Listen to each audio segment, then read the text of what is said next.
រឿងអាមេរិកឲ្យរត់ពេះដែក17គ្រឿងទៅថៃហ្នឹងខ្ញុំមិនដឹងមិនសូវយកចិត្តទុកដាក់ប្រហែលទេតែខ្ញុំឃើញព័ត៌មានហ្នឹងមិនដឹងជាថៃវាទិញឬក៏អាមេរិកឲ្យវាដោយឥតគិតថ្លៃរត់ពេះដែកហ្នឹងល្អជាងរត់ពេះដែកដែលទាហានថៃទិញពីស្រុកចិនរត់ពេះដែកហ្នឹងល្អជាងរត់ពេះដែកដែលទិញពីស្រុកចិនល្អជាងអា striker ហ្នឹងណាល្អជាងខ្ញុំមិនដឹងថា17គ្រឿងហ្នឹងថៃវាទិញឬក៏អាមេរិកឲ្យដោយឥតគិតថ្លៃខ្ញុំអត់ដឹងទេហើយខ្ញុំក៏មិនចាំបាច់ទៅស្រាវជ្រាវដែរតែរថពេះដែកនេះមានគុណភាពល្អជាងរថពេះដែកទំនើបរបស់ចិនល្អជាងហើយថៃវាបានទទួលពីព្រោះថៃវាសហប្រតិបត្តិការសមយុទ្ធខ្នាតធំជាមួយអាមេរិក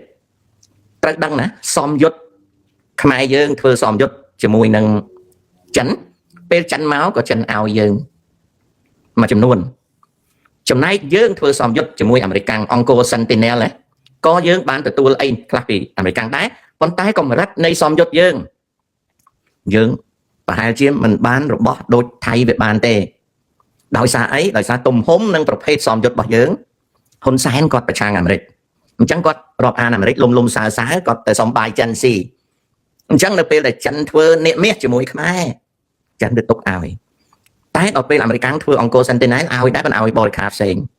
ដល់បានទេបើហ៊ុនសែនគាត់ចង់បានសព្វាវុធ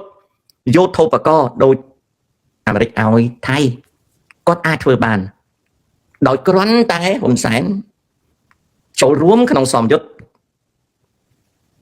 ច្រើនជាងអាសមយុទ្ធអង្គរ Sentinel ខ្មែរក៏អាមេរិកឲ្យដែរ